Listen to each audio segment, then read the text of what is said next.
Hey there everyone, my name is Rabbit, and thank you so much for joining me for episode number 43 of our Hoshigami Ruining Blue Earth semi-blind playthrough. In our last episode, we at last made it through the Camdale Desert and found ourselves standing before the Temple of Fire. Unfortunately, the chieftain of the Tucci tribe was not as willing to allow us access to the tower as the other former Tucci member who ended up showing us the way to the temple itself. So we had to engage him in battle. We didn't see a cutscene after we had completed the fight because it immediately kind of threw us into this inter-fight menu / screen. So I'm not sure if we're immediately going to have another face-off against anyone or if it's just prepping us for something else to come. Not too sure. But what I can comment on is that it took quite a long time to wrap up the previous fight because we had 3 attempts at attack sessioning the last Tucci member who was left standing on the battlefield. 2 of them were failed, obviously. Got a little frustrated, but it's all good. We did get a new coin. It's a Conti coin. Not quite what I was hoping to get as a drop, but I will take what we got, and we shouldn't complain too much about it. So that is it for recaps. Let's go ahead and roll on forward. We did everything we really needed to do with organization. Did we get something new? I think we did get a drop, but whatever. I don't care. Let's just move forward. If we got something, I think it was an accessory, but I honestly don't remember. Or maybe it was just a panacea. I guess I'll have to see when I go back through our items and or eventually rewatch the episode. It happens. Oh, Gomes. Ooh. Well, I was wondering what kind of fellas would come through here since the sandstorm went away, but I never expected to see a kid. Did we kill the chieftain? Are you the priest of fire? Weren't you taught to say who you are before you ask someone a question? No.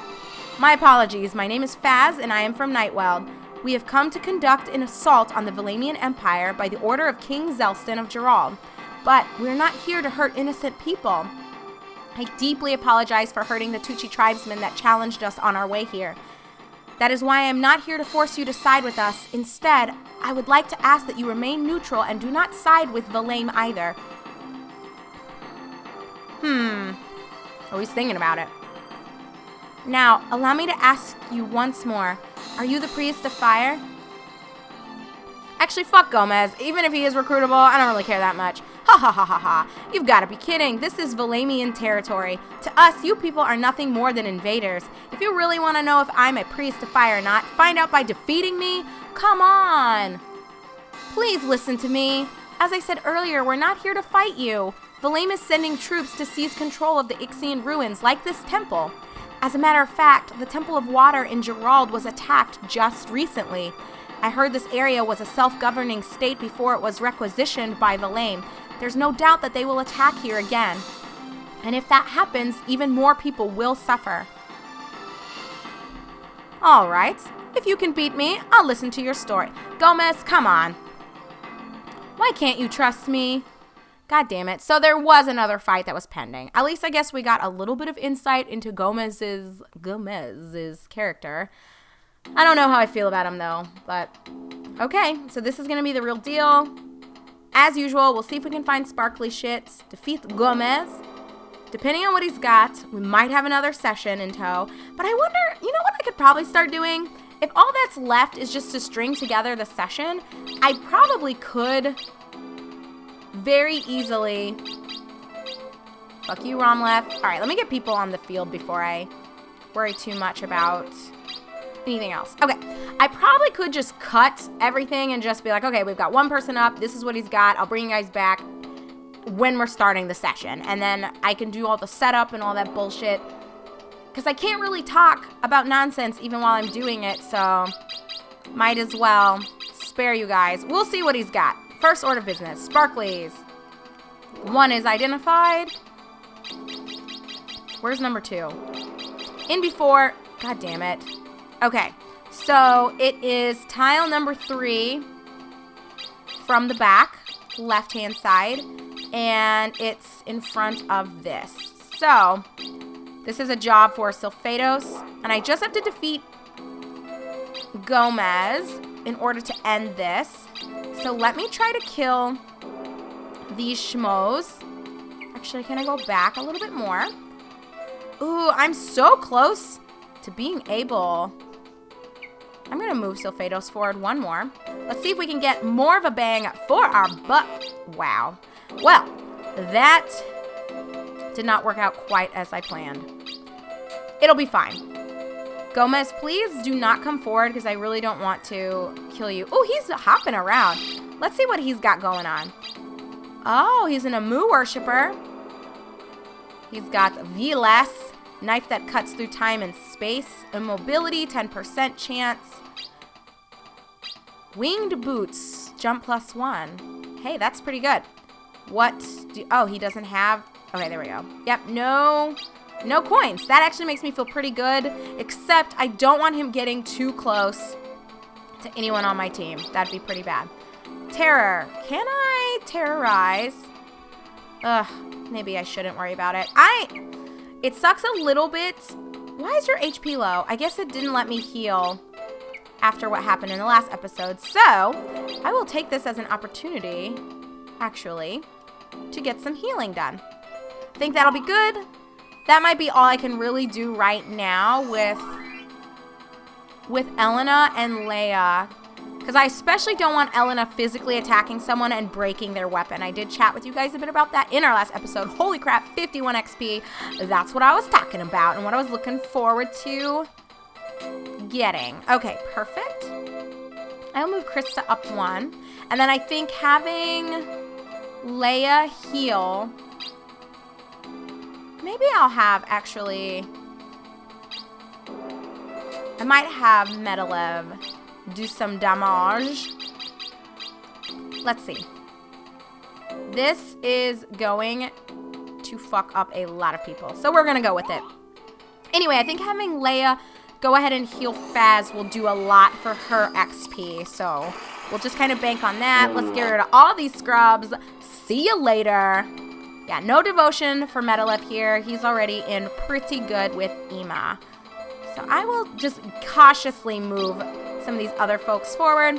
I think I can just, honestly, try to get Sulfatos where he needs to be. All right, let's get a cure off. Faz is missing a lot of HP. Now, as for everything I was sort of chit-chatting with you guys about since we launched forward into this recording session, woo, 25 XP, 13 devotion, holla holla, get dollars. I told you guys it is my birthday today. I got a brand spanking new young baby guinea pig. He is absolutely adorable. He is the new cage mate for Hammer. Our new guy is named Phobos. I will eventually, I promise, give you guys, I wonder if I should, you know what, we'll leave them alone. I will eventually put some pictures on my Facebook page of them, just so you guys can see. I know you've seen 2 of my birds. Maybe you've seen a couple of the other ones. I know for sure you saw the 2 that we inherited from my dad, Disco and Fee. Somewhat bad news on the front of Fee. She was diagnosed with liver disease. So this week was a little bit rough. We had to take her to the animal hospital. Andrew was such a trooper and brought her in, and they did a lot of tests. But oh my God, you guys, animal testing is so expensive. And I think that's something most people who own pets are aware of. It is not cheap to have animals.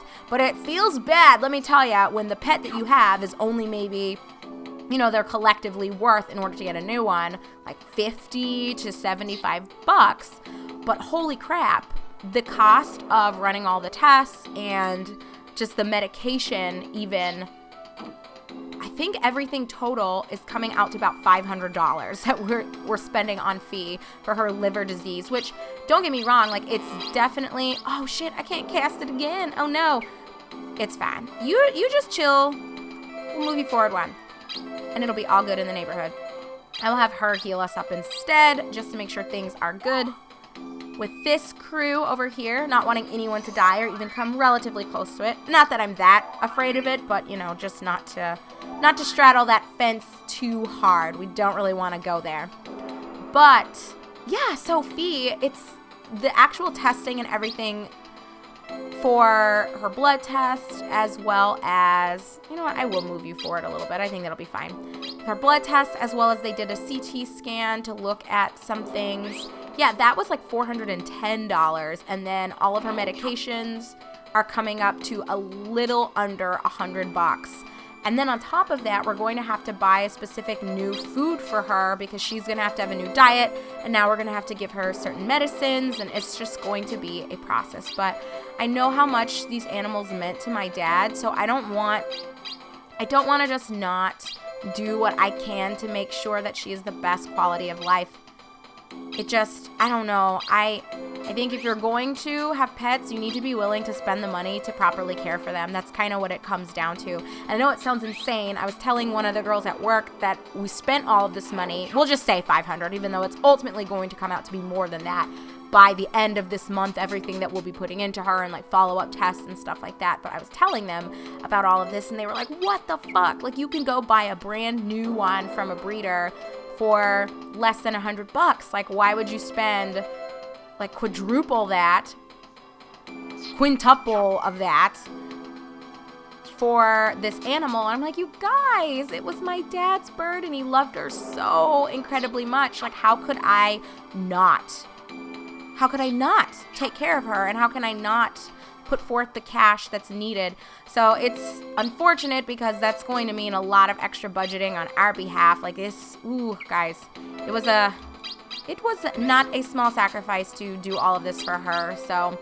I'm kind of looking at it as an additional birthday gift to myself, that instead of getting some stuff that I was thinking about purchasing, I'm just going to count it as, you know what, I put forth the time and the energy and the money to take care of her. That's my major birthday gift to myself. And then you could say, like, getting Phobos, the 4-week-old guinea pig, is another gift. So, oh gosh, I think that's good, right? And I know that in the long run, these sorts of experiences that I will have with these animals, and the joy that I gain from their existence and from their impact, which I should note is very positive, that impact they have on my life, it's just worth so much more to me than getting material things. So I know it sounds super nuts that I spent all this money on Fee, and it's not even like she's a baby. She's like 3. I mean, that's not that old though for a budgie. I've met people that their budgies have lived 15 years. Sorry to whoever I damaged. Didn't mean to fuck you up too much. Oh, I think I damaged myself, actually. So, I can't actually heal myself. But Leah might be able to. I might want to move Metalev a little bit down. So Phaedos will be able to heal him up. So I'm not that worried about it. But we're going to still face forward. Let me see. She can use her Cure Zoo.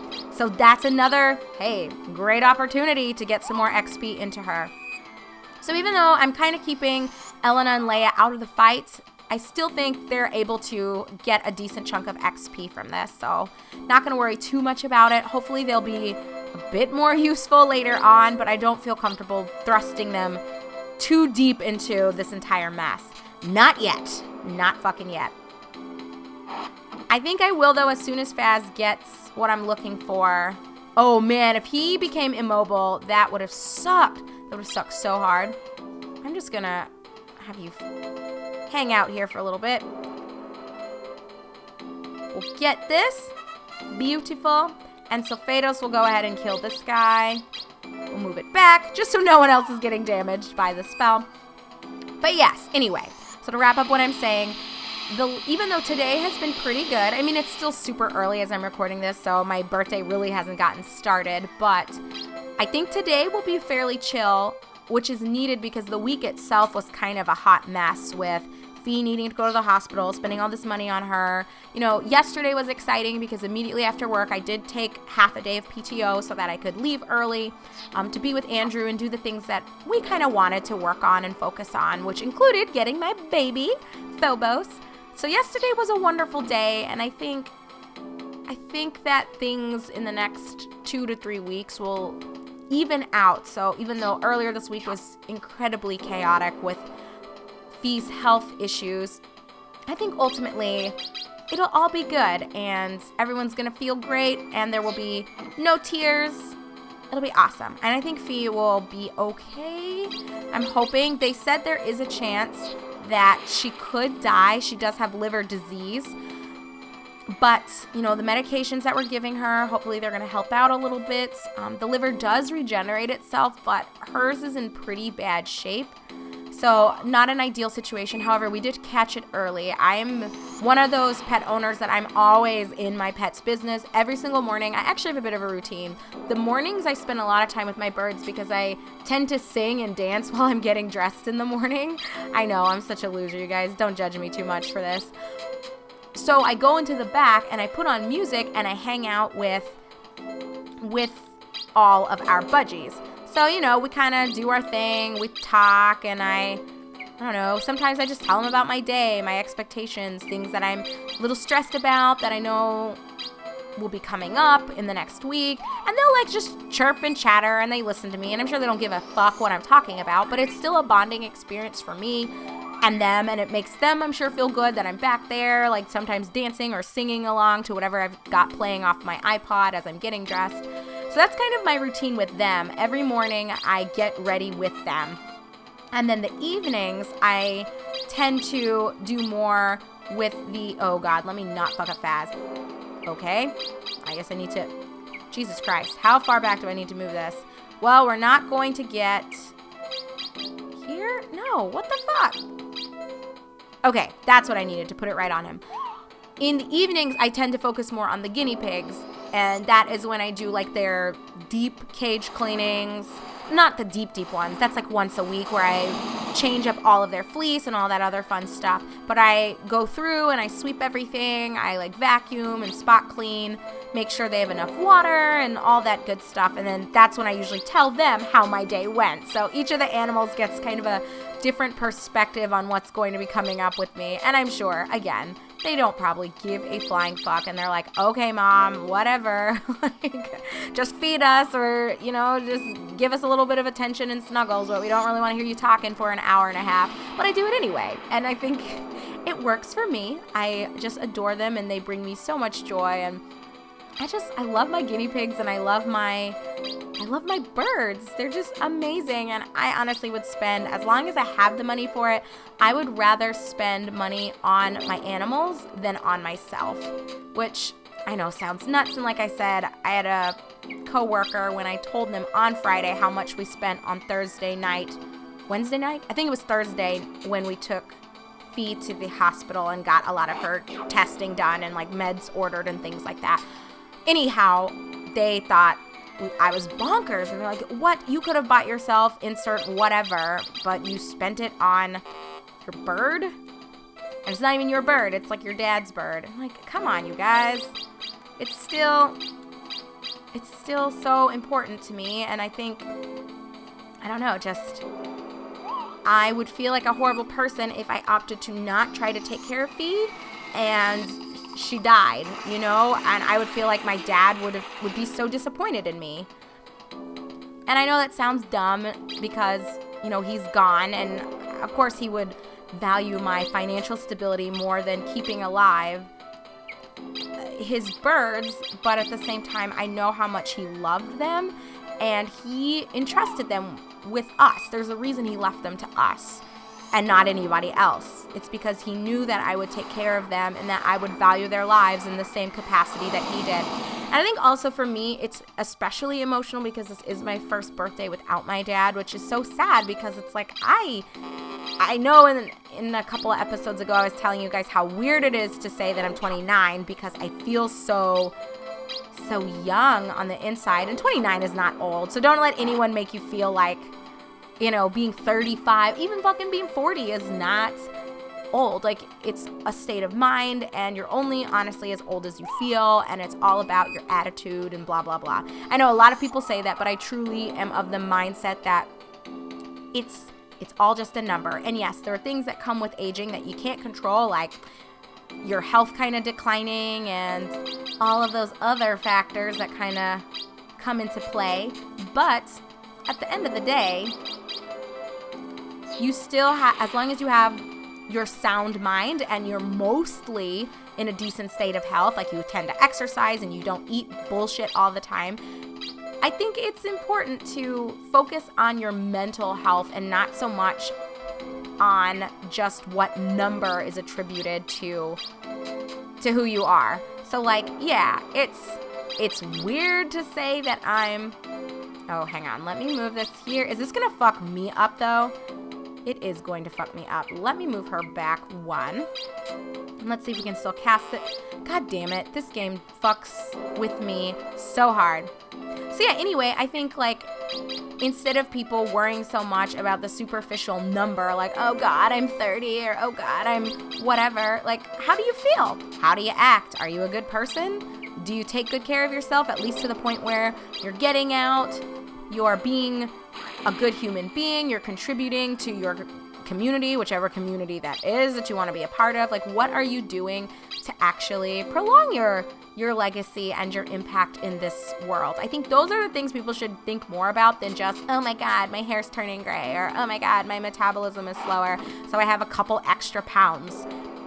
I don't know, those people get on my nerves. Although like I said, I do confess it is a weird realization that I am the age that I am. But I'm okay with it, and I would rather just focus on who I am as a person and what's going to be coming up next for me. So I've enjoyed my 20s for the most part. Of course, there are always things that you look back on and you wish you did differently. So like with my dad, I know I talked quite a bit about this when he first passed away, and I was absolutely distraught, which I still feel pretty bad, but I'm hoping it just continues to get easier as time goes on. But upon reflecting on everything, I wish that I had kind of forced myself to be more involved in what was going on with his health. Like, there was no way for me to predict a lot of things, but, you know, even just looking back on it, I could tell in retrospect that there were things... Oh my God, I fucked him up. What the fuck? Holy shit. Is that what it means? Hold on, guys. We gotta pause on that. So, the Shichi Shito, 7 pains. So it inflicts all the status effects. Holy shit. That sword is broken. Guys, that's OP. What the fuck? That's absurd. That's so absurd that this sword does that. Holy crap. What the fuck? I did break his confusion, though. We're just gonna... Oh, God. I feel kind of bad for him. I can try... No, I'm just gonna kill him. I was thinking I could try to wait it out, but we'll just kill him. We're not gonna get that much from it. Holy moly. That's nuts. 7 pains indeed. Rest in peace, Gomes. So yeah, I guess coming back full circle, like, there are things that you look back on from your youth and you wish you could change, but I'd rather be positive and forward thinking and look at things that I can hopefully influence now or change now or try to do now that will hopefully create a positive outcome or fulfilling outcome in the future. So I think that's a more mindful way of approaching your age and approaching growing older and growing up than worrying too much about the superficial bullshit. So this week has been a little bit interesting as a birthday week itself, but I gotta tell you, so far, the birthday is starting off great. I've got a cute baby guinea pig. I've got a bird that is in recovery, and she seems to be doing okay, so I'm hopeful that she's not going to be too sick for too long and that she won't be suffering for a long time. But we'll see. I will absolutely keep you guys posted. But anyhow, what a revelation what this sword does. 7 pains. Who fucking knew? Rest in peace, Gomes. But hopefully when we come back in episode number 44, Gomes will be more willing to communicate with us openly and perhaps join ranks with us. I don't know, but we shall find out together. So thanks as always, friends, for joining me. My name is Rabbit, and this is my semi-blind run of Hoshigami Ruining Blue Earth. I'll see you guys very shortly.